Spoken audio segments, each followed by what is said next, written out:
नमस्कार, मैं कुंदन सिंह। तो शुरू करते हैं अपने इन्वायरमेंट एंड इकोलॉजी की अगली क्लास। और ये क्लास कल इससे पहले जो वीडियो हुई है दूसरी, उसकी कंटिन्यूटी में है। मतलब वो वीडियो जहाँ बंद करी थी, ये वीडियो वहीं से शुरू कर रहा हूँ। न्यूनतम का नियम और सहनशीलता का नियम। न्यूनतम का नियम क्या है और इसका महत्व क्या है, एनवायरनमेंट में इसको क्यों पढ़ा जाता है। न्यूनतम का नियम, जिसे लिविंग का न्यूनतम का नियम भी कहा जाता है, यह कहता है कि किसी जीव का विकास और अस्तित्व सबसे कम संसाधन द्वारा सीमित होता है। एक परिस्थितिकी तंत्र में भले ही सभी अन्य स्थितियां अनुकूल हों, एकमात्र पोषक तत्व या पर्यावरणीय कारक की कमी जीवों के विकास को प्रतिबंधित कर सकती है। यह सिद्धांत पारिस्थितिकी तंत्र की उत्पादकता को बढ़ाने के लिए सबसे सीमित कारक की पहचान और प्रबंधन के महत्व पर जोर देता है। मतलब कहना ये चाहता है कि यदि कोई जीव है तो उसका विकास और उसका जो अस्तित्व है वो सबसे कम संसाधन द्वारा सीमित होता है। मतलब जीने के लिए, किसी जीव को जीने के लिए जितने तत्वों की आवश्यकता है और उसके लिए ज़रूरी है, उन्हें सबको सीमित माना जाता है।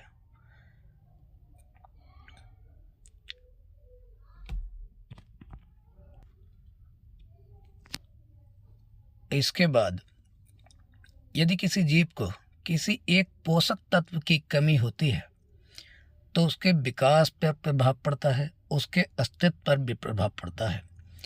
और यह सिद्धांत पारिस्थितिकी तंत्र की उत्पादकता को बढ़ाने के लिए सबसे सीमित कारक की पहचान और प्रबंधन के महत्व पर जोर देता है। ये लाइन मैंने दोबारा पढ़ दी है। अगर समझ में नहीं आता है तो एक ही बिंदु को 2-3 बार पढ़ेंगे तो आराम से समझ में आ जाएगा। वैसे जहाँ कठिन है मैं बताता रहूँगा। अच्छा, दूसरा नियम है सहनशीलता का नियम। इसका क्या कारण है, सहनशीलता का नियम क्यों है? विक्टर शेलफोर्ड द्वारा प्रस्तावित सहनशीलता का नियम यह सुझाव देता है। अच्छा, यहाँ रोक के बताता हूँ। विक्टर शेलफोर्ड वह व्यक्ति है जिन्होंने सहनशीलता का नियम दिया, क्योंकि प्रश्न में सीधा सा पूछा जा सकता है कि सहनशीलता का नियम एनवायरनमेंट में किसने दिया है, तो उत्तर है इसका विक्टर शेलफोर्ड। ऐसे ही इससे पीछे वाले में जो न्यूनतम का नियम है ये लिविंग से संबंधित है। लिविंग नाम है एक वैज्ञानिक का। सहनशीलता का नियम यह सुझाव देता है कि किसी परिस्थितिकी तंत्र में जीव की उपस्थिति, प्रचुरता और वितरण उस पर्यावरणीय स्थितियों की श्रेणी द्वारा निर्धारित होती है जिसे वह सहन कर सकता है। प्रत्येक प्रजाति के लिए विभिन्न अजैविक कारकों जैसे तापमान, आर्द्रता, पीएच और पोषक तत्व उपलब्धता के लिए एक विशेष सहनशीलता सीमा होती है। इन सहनशीलता सीमाओं के बाहर जीव का जीवित रहने और प्रजनन करने की क्षमता घट जाती है, जिससे पारिस्थितिकी तंत्र के भीतर उसका वितरण प्रभावित होता है।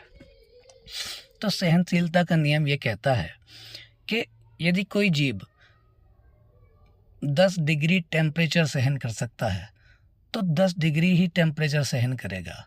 यदि टेम्परेचर इससे ज़्यादा होता है तो उसके अस्तित्व को, उसकी प्रजनन क्षमता को और उसके विकास को नुकसान हो सकता है। तो यही है सहनशीलता का नियम, यानी कि किस जीव की क्षमता कितना तापमान, कितनी आर्द्रता, कितना पीएच झेलने की है। अच्छा, इससे रिलेटेड एक कहानी और है, वो सुना देता हूँ। वो है एक गोल्डी लॉक जोन। प्रश्न ये है कि जो जीवन है, अभी तक जीवन की खोज केवल पृथ्वी पे की जा सकी है। इसके सिवा किसी अन्य ग्रह पे जीवन की कोई संभावना नहीं है, और अभी कोई ऐसा ग्रह नहीं खोजा गया है जहाँ जीवन हो। तो प्रश्न ये उठता है कि जीवन पृथ्वी पे ही क्यों है? तो इसका उत्तर है गोल्डीलॉक जोन। अब गोल्डीलॉक जोन क्या होता है? गोल्डीलॉक जोन वह जोन या क्षेत्र है जहाँ सब चीज़ें इतनी हैं जितनी होनी चाहिए, यानी कि ना तो तापमान ज़्यादा हो और ना कम हो, ना सूर्य से दूरी इतनी हो कि बहुत ज़्यादा हो जाए और ना इतनी कम हो कि बहुत कम हो जाए। तो यही है कि पृथ्वी जो है ऐसी जगह स्थित है जहाँ जीवन के लिए अनुकूल दशाएं उपलब्ध हैं। अब वैज्ञानिकों ने अनुमान ये लगाया है कि जो हम प्रश्न करते हैं कि किसी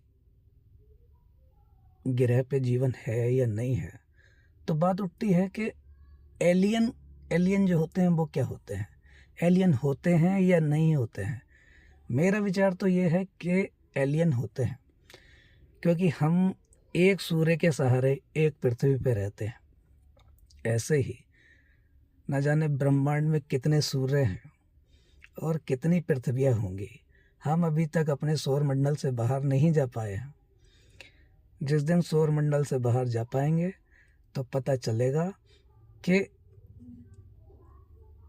एलियन है या नहीं है, जबकि मेरा अनुमान है कि एलियन है, क्योंकि जिस हिसाब से पृथ्वी पे जीवन है उसी हिसाब से अन्य ग्रहों पे भी जीवन होगा, और उस ग्रह पे जीवन होगा जहाँ पृथ्वी के जैसी अनुकूल दशाएं होंगी। मतलब जैसे पृथ्वी सूर्य के ना तो ज़्यादा दूर है और ना ज़्यादा पास है, ना ज़्यादा टेम्परेचर है और ना कम टेम्परेचर है। तो ऐसी स्थिति जिस ग्रह की होगी वहाँ जीवन के लिए संभावना ज़्यादा होंगी। तो ये सहनशीलता का नियम मेरी कहानी से आप रिलेट कर सकते हैं, और जो ये कहानी मैंने सुनाई है ये ज्योग्राफी से संबंधित है। तो आगे चलते हैं। परिस्थितिकी तंत्र के भीतर ऊर्जा प्रवाह। परिस्थितिकी तंत्र के भीतर ऊर्जा प्रवाह एक मूलभूत अवधारणा है जो बताती है कि कैसे ऊर्जा विभिन्न पोषण स्तरों के माध्यम से एक जीव से दूसरे जीव में स्थानांतरित होती है। यह ऊर्जा प्रवाह परिस्थितिकी तंत्र की संरचना और कार्यप्रणाली को बनाए रखने के लिए महत्वपूर्ण है।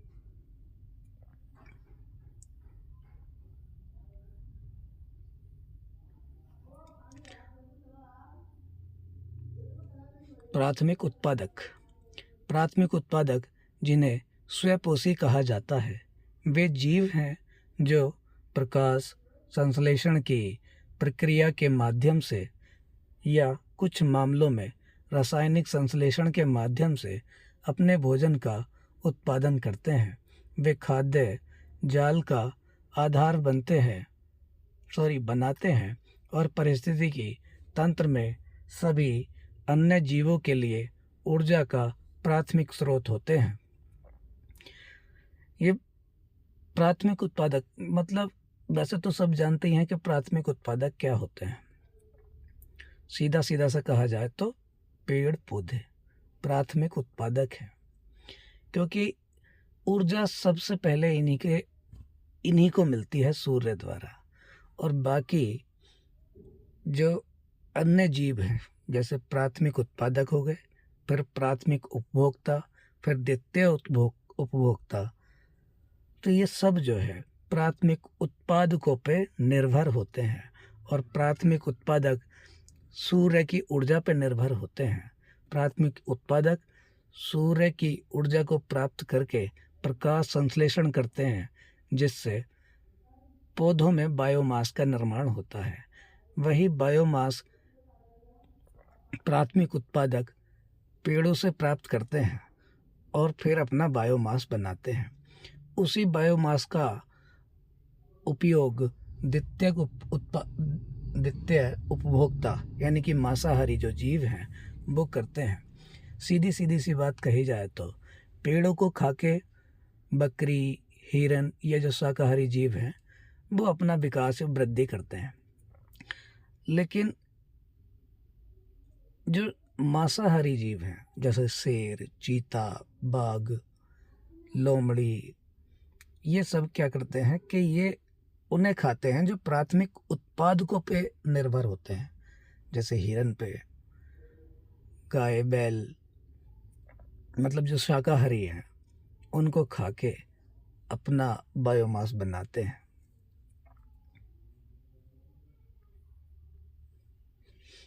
तो यही है, एक बार और पढ़ देता हूँ।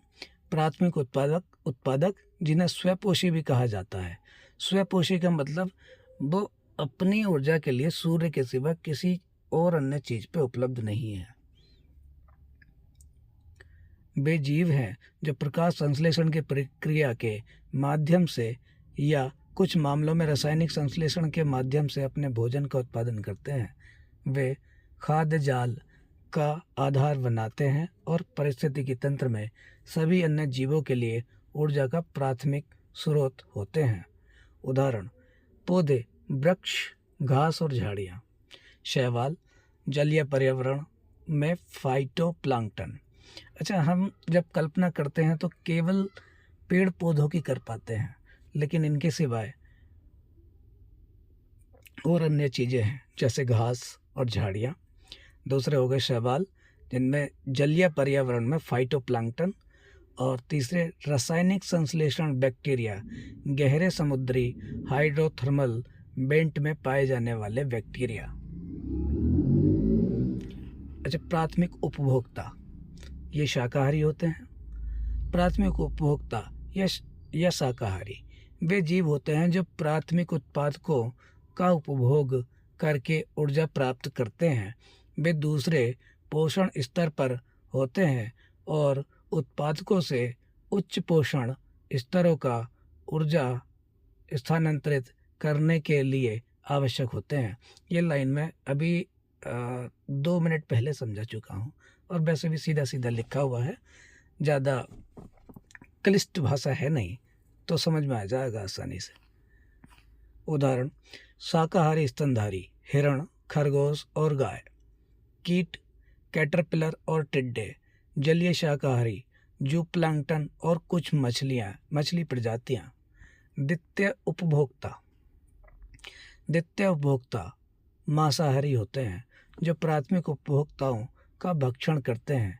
वे तीसरे पोषण स्तर पर होते हैं और शाकाहारी जीवों की आबादी को नियंत्रित करने में महत्वपूर्ण भूमिका निभाते हैं।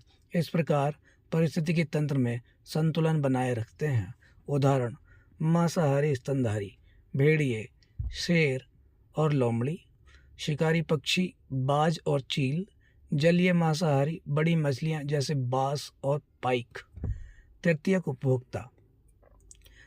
उपभोक्ता शीर्ष शिकारी होते हैं जो द्वितीयक उपभोक्ताओं का भक्षण करते हैं। वे चौथे पोषण स्तर पर होते हैं और अक्सर शिखर शिकारी होते हैं, जिसका अर्थ है कि उनके पारिस्थितिकी तंत्र में बहुत कम या कोई प्राकृतिक शिकारी नहीं होते हैं। उदाहरण: शिखर शिकारी बाघ, महान सफ़ेद शार्क और चील। बड़े सरीसृप मगरमच्छ और अनाकोंडा। अपघटक देखिए, प्रथम उत्पादक, प्रथम उपभोक्ता, द्वितीय उपभोक्ता, तृतीय उपभोक्ता, जिसे शिखर शिकारी कहा जाता है। इसके बाद जो स्तर है वो है अपघटक का। अपघटक क्या होता है, आइए जानते हैं। अपघटक, जिन्हें मृतोपजीवी या सेप्रोट्रॉफ भी कहा जाता है, मृत जैविक पदार्थों को विघटित करते हैं। अर्थात जैसे किसी जीव के मरने के बाद जो उसके अवशेष बचे हैं उनको खा के ख़त्म जो करते हैं वही अपघटक होते हैं। आवश्यक इससे आगे बढ़ता हूँ। विघटित करते हैं, आवश्यक पोषक तत्वों को मिट्टी में वापस लौटाते हैं और उन्हें प्राथमिक उत्पादकों के लिए उपलब्ध कराते हैं। वे पारिस्थितिकी तंत्र में पोषण चक्रण और ऊर्जा प्रवाह में महत्वपूर्ण भूमिका निभाते हैं। उदाहरण: कवक, मशरूम और फफूंद। बैक्टीरिया, विभिन्न प्रजातियां जो जैविक पदार्थों को विघटित करती हैं। मृतोपजीवी कीट, केंचुए और भृंग। अच्छा, इससे आगे पढ़ते हैं 10% का नियम। 10% का नियम मैं पहले सीधा सा बता देता हूँ, बहुत आसानी से समझ में आ जाएगा कि सूर्य से पेड़ों को जितनी ऊर्जा मिलती है तो वह ऊर्जा अगले स्तर पे जाने के लिए, यानी कि पेड़ ने सूर्य से ऊर्जा ग्रहण की और उसके 10% का ही यूज़ करेगा। इसके अगले स्तर पे जब ऊर्जा जाएगी, कैसे? जैसे मान लिया कि कोई बकरी एक पेड़ को खाती है, तो जितनी ऊर्जा पेड़ ने सूर्य से ग्रहण की थी उस ऊर्जा का 10% ही बकरी को प्राप्त होगी, और बकरी ने जितनी ऊर्जा पेड़ से प्राप्त की है उसका 10% ही अगले स्तर पे जाएगी। यानी कि जब कोई शेर वगैरह उस बकरी को खा लेता है तो शेर को बकरी ने जो ऊर्जा प्राप्त की थी उसका 10% शेर को प्राप्त होगी। यह है 10% का नियम। इसे पढ़ देता हूँ। यह है 10% का नियम, जिसे 10% नियम भी कहा जाता है। यह बताता है कि पोषण स्तर से अगले पोषण स्तर तक केवल लगभग 10% ऊर्जा स्थानांतरित होती है। शेष 90% ऊर्जा चयापचय प्रक्रियाओं जैसे श्वसन, गति और प्रजनन के माध्यम से ऊष्मा के रूप में खो जाती है। उदाहरण: यदि प्राथमिक उत्पादक सूर्य के प्रकाश से 1000 कैलोरी ऊर्जा प्राप्त करते हैं तो केवल लगभग 100 कैलोरी प्राथमिक उपभोक्ताओं को उपलब्ध होगी। उन 100 कैलोरी में से केवल लगभग 10 कैलोरी द्वितीयक उपभोक्ताओं को उपलब्ध होगी। तृतीयक उपभोक्ताओं को प्रारंभिक 1000 कैलोरी में से केवल लगभग 1 कैलोरी ऊर्जा प्राप्त होगी, जो प्राथमिक उत्पादकों द्वारा प्राप्त की गई थी। यह सिद्धांत पारिस्थितिकी तंत्र के भीतर ऊर्जा स्थानांतरण की अक्षमता को उजागर करता है और यह बताता है कि उच्च पोषण स्तरों पर कम व्यक्ति और कम जैव मात्रा क्यों होती है कि तुलना में निम्न पोषण स्तर 10% के नियम को समझना पारिस्थितिकी तंत्र की गतिशीलता और खाद्य जाल के भीतर ऊर्जा उपलब्धता की सीमाओं का अध्ययन करने के लिए आवश्यक है। पारिस्थितिक पिरामिड।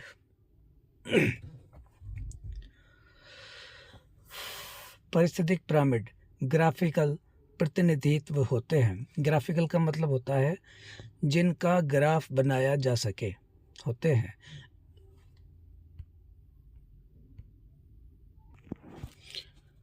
पारिस्थितिक पिरामिड के 3 मुख्य प्रकार होते हैं: संख्या के पिरामिड, जैव मात्रा के पिरामिड और ऊर्जा के पिरामिड। प्रत्येक प्रकार का पिरामिड पारिस्थितिकी तंत्र की संरचना और कार्य प्रणाली पर एक अलग दृष्टिकोण प्रदान करता है। संख्या के पिरामिड।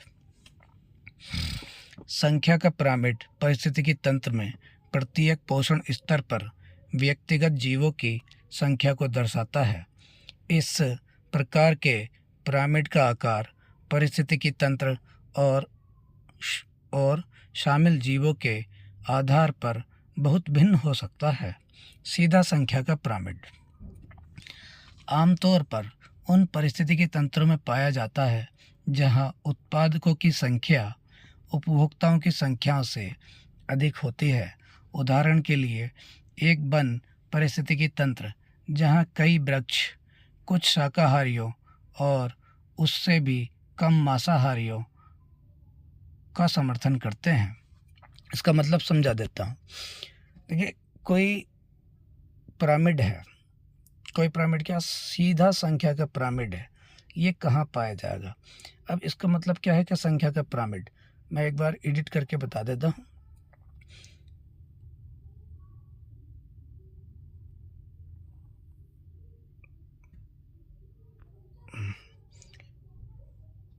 कि एक पिरामिड है जो जिसे हम इस प्रकार बना सकते हैं।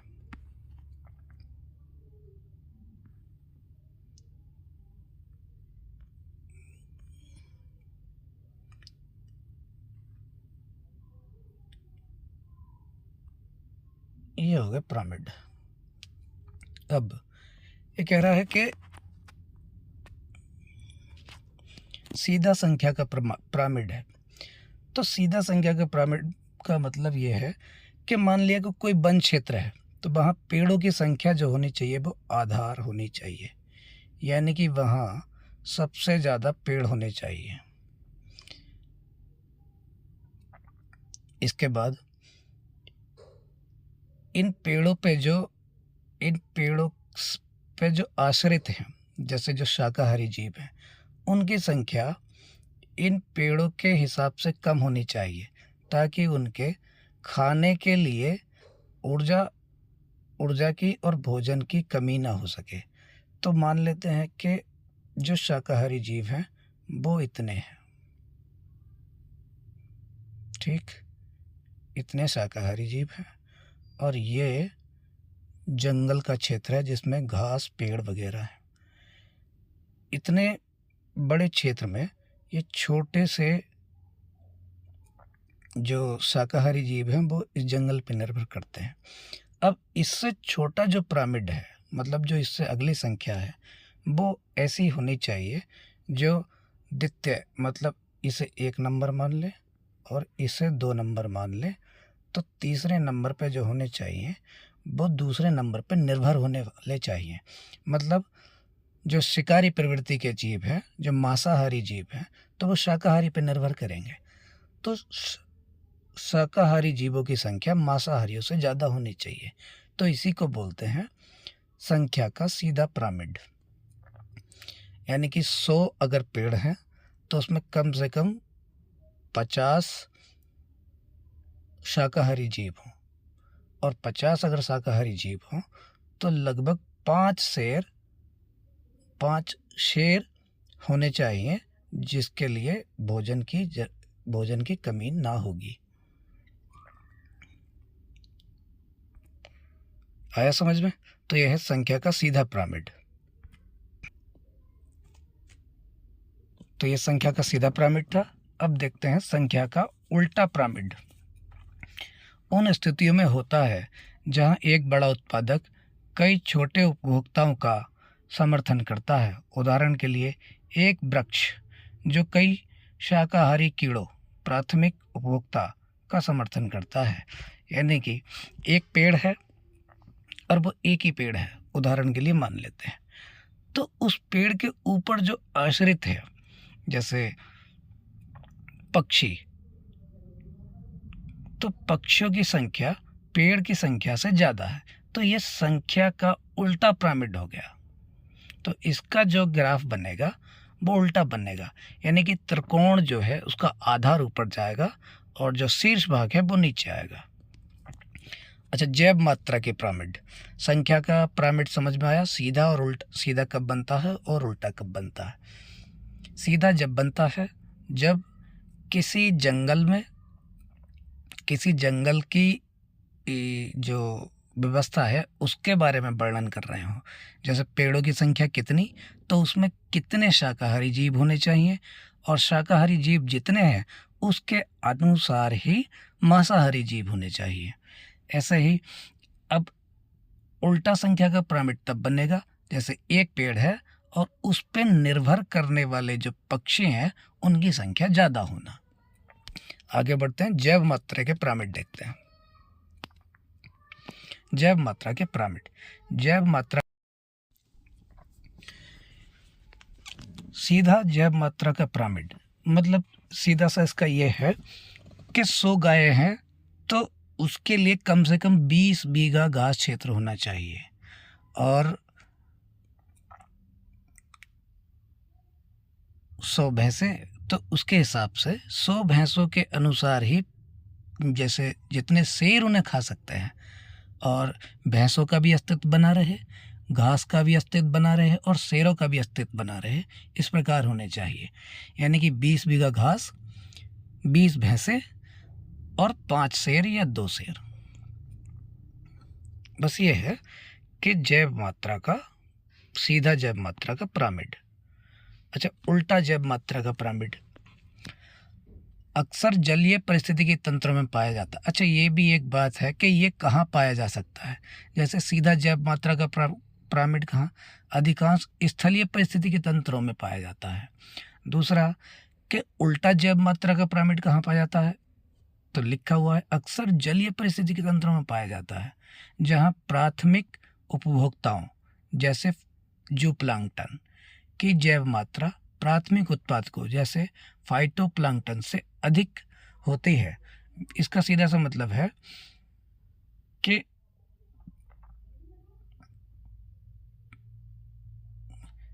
जहां प्राथमिक उपभोक्ताओं जैसे जूप्लांक्टन, तो जूप्लांक्टन जो है वो फाइटोप्लैंक्टन से कम होने चाहिए। लेकिन होता क्या है कि फाइटोप्लैंक्टन जूप्लांक्टन से कम होते हैं, लेकिन होता क्या है वास्तव में कि फाइटोप्लैंक्टन की जो उत्पादकता है वो बहुत ज़्यादा है, तो जूप्लांक्टन इन्हें जितना भी खा लें ये कम नहीं पड़ते। इसलिए जो उल्टा जैव मात्रा का पिरामिड है वो यहाँ बनता है। समझ में आया? अब नहीं समझ में आया तो भाई तुम बता नहीं सकते और मैं तुम्हारी बात सुन नहीं सकता। और देखो, कुछ विस्तार करेंगे, अपनी जो टेक्निकल इश्यूज है उनको क्लियर करेंगे। अभी तो वीडियो बन रही है तो भाई बन रही है, क्या ही करा जाए। आगे पढ़ते हैं।